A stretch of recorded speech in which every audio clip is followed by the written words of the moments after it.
The papacy is a beacon of faith for millions. It stands as a symbol of hope and spiritual guidance, drawing believers from all corners of the globe. The faithful look to the Pope for leadership, comfort, and a connection to the divine. It is a symbol of spiritual authority, representing centuries of tradition and the unbroken line of succession from St. Peter himself. The papal tiara and the cross are not just symbols, they are the embodiment of the Church's enduring legacy, but it is also a seat of immense power. The Vatican, with its majestic architecture and storied history, is a sovereign entity that wields significant influence both within and beyond the religious sphere. The papal guards, ever vigilant, stand as sentinels of this power. The selection of a new pope is always a momentous occasion. It is a time of great anticipation and fervent prayer as the faithful await the announcement of their new spiritual leader. The cardinals, cloaked in their red robes, carry the weight of this monumental decision. It is a process shrouded in secrecy and tradition. The conclave, held within the hallowed walls of the Sistine Chapel, is a solemn and sacred event.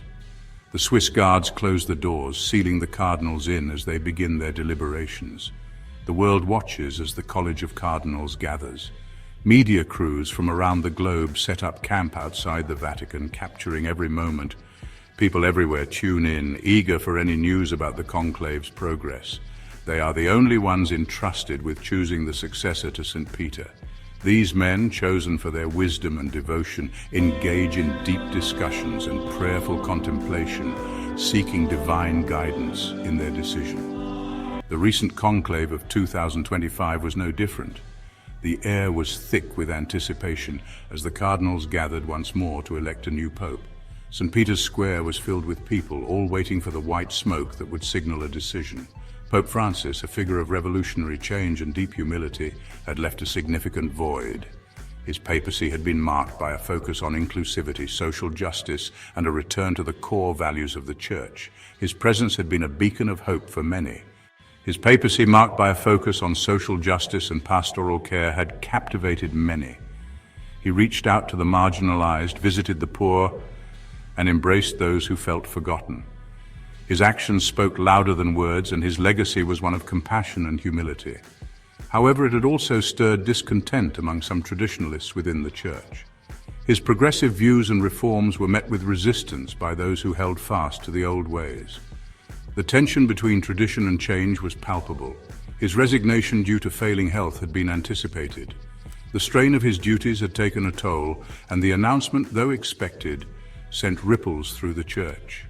The faithful were left to wonder what the future would hold. Yet the speed with which the conclave moved surprised many. The cardinals seemed to be in a hurry, and the rapid pace of events left observers and analysts speculating about the reasons behind the urgency. Whispers began in the hallowed halls of the Vatican. Rumors and speculations spread like wildfire, as people wondered if there was more to the story than met the eye. The dimly lit corridors became a breeding ground for intrigue. Was everything as it seemed? The suspicious glances and hushed conversations hinted at deeper machinations. The shadowy figures moving through the corridors added to the sense of mystery and unease. Or was something more calculated at play? The secretive meetings and the passing of mysterious documents suggested that there might be a hidden agenda. The question on everyone's mind was whether the conclave was truly about choosing the best leader for the Church. This essay delves into the whispers. It seeks to uncover the truth behind the rumors and to explore the possibility of a secret plan that influenced the outcome of the conclave. The detailed frescoes and the suspenseful atmosphere set the stage for a deeper investigation. It unveils the alleged secret plan that shaped the 2025 conclave. Through careful analysis and a close examination of the events, this essay aims to shed light on the hidden forces at play and to reveal the true story behind the election of the new pope. The Vatican is a place of whispers. Within its ancient walls, secrets are guarded with an almost sacred reverence. The air is thick with the weight of history, and every corner seems to hold a story untold.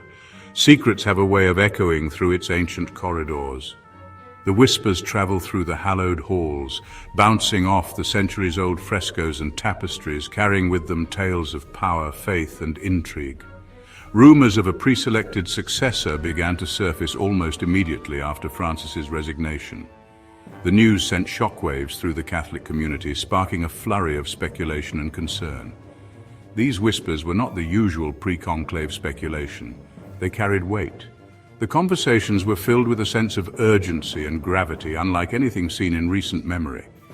They hinted at a carefully orchestrated plan.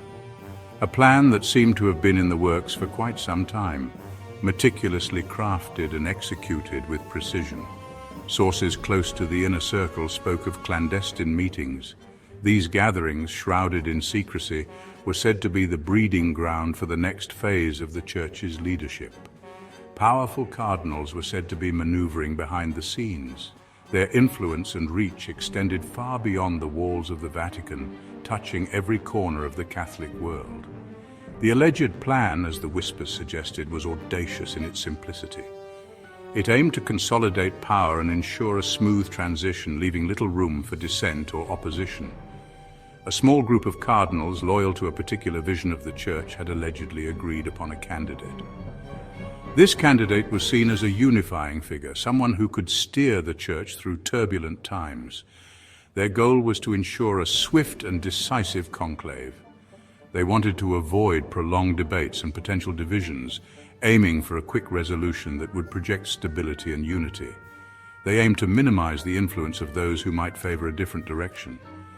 The stakes were high, and the future of the Church seemed to hang in the balance. These whispers, though unconfirmed, held a disturbing implication. If true, they suggested a level of manipulation and control that could undermine the very foundations of the Church's governance. Was the sanctity of the conclave being compromised? The question lingered in the minds of many, casting a shadow over the upcoming election. The very legitimacy of the process seemed to hang in the balance. As the world watched, the whispers in the Vatican grew louder, hinting at a future that was anything but certain. At the heart of these whispers was a name, Cardinal Giovanni Rossi. A figure of considerable intellect and ambition, Rossi had risen through the ranks of the Church with remarkable speed. He was known for his sharp mind, his unwavering traditionalism, and his formidable network of allies within the Curia, the Vatican's governing body. Rossi, according to those familiar with the alleged plan, had positioned himself as a kingmaker. He had cultivated influence among a faction of cardinals who shared his conservative theological leanings. This group, bound by their shared vision for the Church, saw in Rossi the architect of their ambitions. His strategy, as insiders revealed, was multifaceted. It involved leveraging favors, exploiting rivalries, and strategically placing key allies in positions of influence within the College of Cardinals. It was a high-stakes game of ecclesiastical chess, played out in hushed tones and coded messages. The alleged plan, if successful, would see Cardinal Antonio Moretti ascend to the papacy. This plan, shrouded in secrecy and whispered among the corridors of the Vatican, was seen by many as a calculated move to ensure stability within the Church.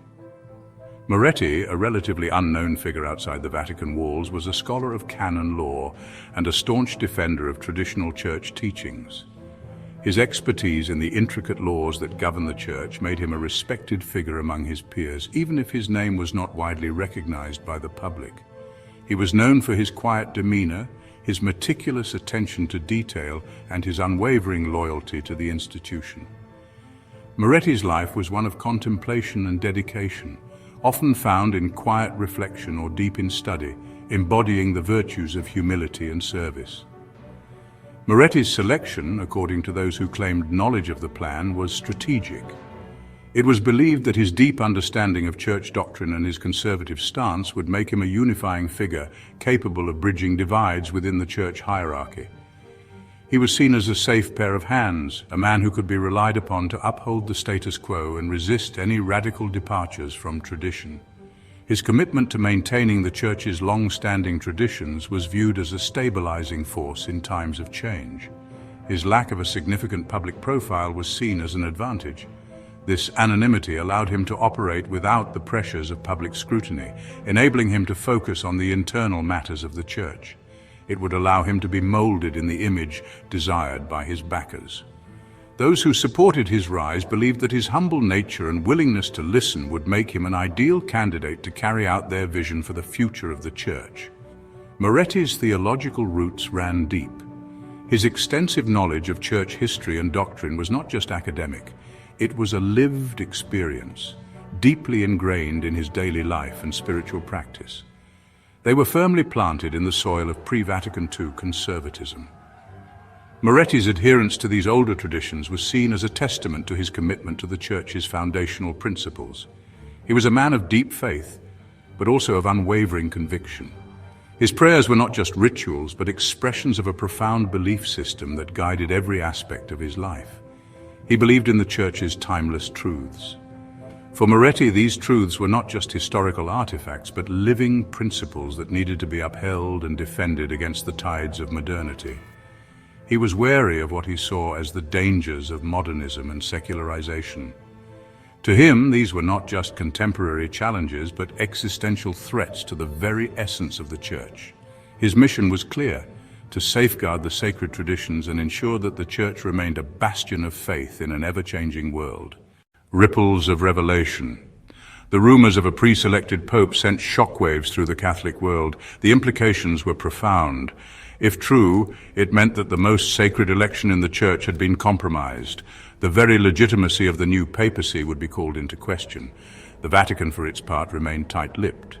Official spokesmen dismissed the rumors as unfounded speculation. They insisted that the conclave had proceeded according to established procedures. However, the denials lacked conviction. They did little to quell the growing sense of unease. The world watched and waited as the cardinals entered the Sistine Chapel. The smoke, black or white, held the answer. It would reveal whether the whispers had been accurate or whether the Holy Spirit had indeed prevailed.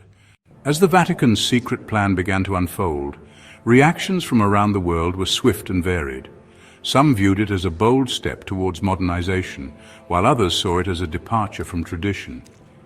Religious scholars, political leaders, and everyday believers each had their own perspectives, adding to the complex tapestry of opinions.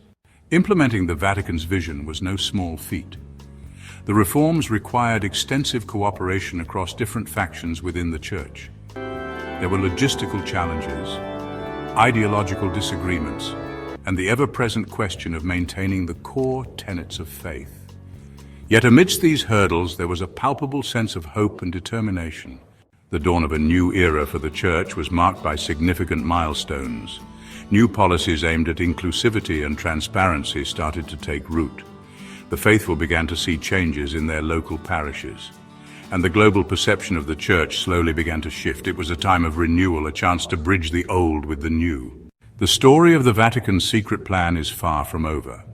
The future holds many possibilities, and the next chapter is yet to be written. As the Church continues to navigate through uncharted waters, one thing remains certain. Its journey is a testament to resilience, faith, and the enduring quest for a better future. Please subscribe to our channel History Documentary Hub for more insightful videos and intriguing content.